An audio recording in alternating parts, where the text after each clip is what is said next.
He's lying very simply to get a reduced sentence. President Trump remarking on his former attorney Michael Cohen pleading guilty to making false statements to Congress in the Russia investigation. He was convicted of various things unrelated to us. He was given a fairly long jail sentence, and he's a weak person. The president's remarks on Cohen's plea deal with the special counsel coming as the president departed for the annual G20 summit after spending this morning on Twitter, including attacking Robert Mueller, saying, quote, "When will this illegal Joseph McCarthy-style witch hunt, one that has shattered so many innocent lives, ever end? Or will it just go on forever?" Critics warn the president could use executive power to protect friends and supporters after President Trump told the New York Post a pardon for Paul Manafort is, quote, "not off the table." I don't think anything about this latest development also necessarily indicates that the Mueller probe has to last much longer. Meanwhile, the president's two-day trip to Argentina will include 8 high-level meetings with foreign leaders, including a high-stakes dinner Saturday with Chinese President Xi, even as President Trump has been tweeting about the tariffs being charged to China, saying, quote, "billions of dollars are pouring into the coffers of the USA." I think China wants to make a deal. I'm open to making a deal. But frankly, I like the deal we have right now. The president was expected to meet with Russian President Vladimir Putin. However, on his way to the summit, President Trump tweeted it would be best to cancel the meeting due to the ongoing conflict between Russia and Ukraine. In Washington, Lauren Blanchard, Fox News. All right, Lauren, thanks so much. She pretty much makes a daily appearance here on News Now. She provides a lot of the nation's top headlines, especially in terms of politics. All right, we're going to bring it right back here to home. Excuse me. You can tell they're trying to make an announcement right now over the Squawk Box or Fox Box, whichever one you'd like to call it. So our very own Steve Kraft taking a look at churches stepping up to help asylum seekers. Churches and other faith-based communities around the valley stepping in to help asylum-seeking migrants. At a small church in Mesa, dozens of people sit quietly. ICE has run out of room for them. They've been carefully screened and must appear for asylum hearings or they're looking at deportation. These migrants say they fear for their lives back home. Nosotros somos de Nicaragua. We're from Nicaragua, one man says. Our family migrated from over there. The socioeconomic situation the country faces is extreme. You cannot live in peace. We're being persecuted simply because of our political views. We're afraid of getting killed. Meanwhile, volunteers stop by to donate clothes for people who arrived in the valley with nothing. I feel bad for them, you know. They need some place to go and stay. It's a team effort. I'm helping out with my time, trying to gather resources, trying to coordinate with other churches to drop off supplies that are much needed. We are desperately in need of a lot of things. Another place that's helping out is Central Christian Church in Mesa.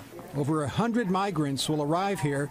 It'll be a place linking those people with church families who will take them in briefly until they can move on to stay with their loved ones. Our hope is to be a hub site where families will come. We help coordinate their travel so that their sponsor family here in the U.S. can get them from this location to that location. What these churches are doing is essential to help ICE at a difficult time. Steve Kraft, Fox 10 News. All right, Steve, thanks so much for that report there. Okay, this story, when I teased it at the end of News Now on Fox 10 Extra with Mike Page, a lot of people were commenting, wondering exactly what it was all about. The Archdiocese of Houston raided by police. Let's find out why. Anybody who's been a victim of child sexual assault knows it's the most violent of cases. The Montgomery County District Attorney speaking outside the Archdiocese as investigators were seen going in and out of the building. This as they build their case against Conroe priest Father Manuel La Rosa Lopez. This year he was charged with 4 counts of indecency with a child in Montgomery County. We're here to find out all the employment records, potential disciplinary records, anything that would give us a greater picture of potential disciplinary history. The morning search warrant took the church employees and Cardinal DiNardo by surprise. The church issuing a statement today saying in part that they have, quote, been cooperating and will continue to cooperate fully. Even though the Catholic Church has cooperated to a degree, and I appreciate that, The state of Texas is not required to go through the Catholic Church. The attorney for La Rosa Lopez also taken by surprise at the district attorney's unexpected seizure of evidence. Coming out with the police department and the Rangers and DPS, it's very, very odd that they're doing this. I'm born suspicious as hell.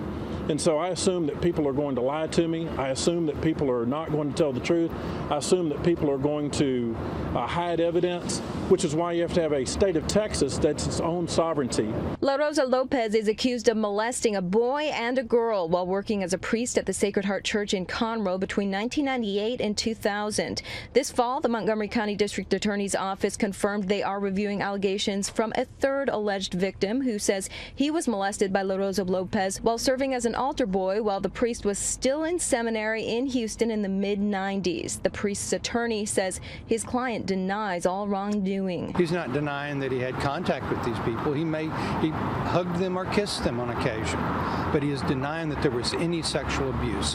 That he is denying. The DA says this is the fourth search warrant he's executed so far in this case. If there's something to be covered up, I'm sure I'll find it. Harris County happens to be where my investigation led me. If it led me to Rome, we'd be at the Vatican today. All right, everybody, a lot of viewer comments on that story there. Okay, let's see those. I always try to think of creative emojis to ask you guys for. Let's see oh, that's a good one, the thinking emoji. Even though this has nothing really to do with thinking. Well, you got to think about your response. Have you ever been to a car show? If you have, what are your feelings or reactions while you're there? You see all the latest and greatest and you're like, I gotta have it, I want it, whether it's an SUV, a sports car, race car, family car, minivan. They've got everything and anything. The reason I'm asking is because this next top story I have for you is a preview of the LA Auto Show. This is the hardest job here at the LA Auto Show, making sure all of these beauties are flawless, dust-free, and fingerprint-free. Check out this prototype by Infiniti. This is gorgeous, and we are learning all about what's new, what's the latest, and what's the best hitting the roads. This is all a part of a preview right here at the LA Auto Show. Take a look. Do you remember when this debuted 8 years ago? We're talking about the Volkswagen Beetle right here, and you can say bye-bye Beetle because this is the last year that it'll be available. So one of the little tips I'm learning from being out here on the floor, let me bring in Mark, who's the expert, who can tell us a little bit about what's new. So what we've got new here, we've got the final edition Beetle behind us, which is the special edition to commemorate the end of Beetle production. But we're also segging into the future with electric vehicles. So we have a panel van version of the ID Buzz, which may or may not go into production in 2022, 2023. Fully electric.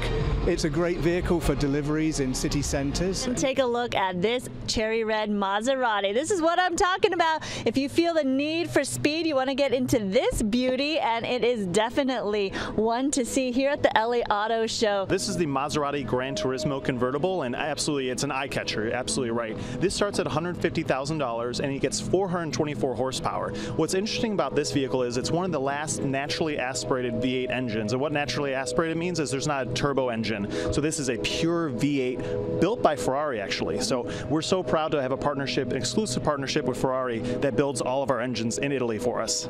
So there's something for everyone here at the LA Auto Show. Take a look at this concept car by GMC as well. Again, this is a little sneak peek of what's going on here. It opens to the public on Friday and the show runs through December 9th. Reporting from downtown, I'm Sandra Endo, Fox 11 News.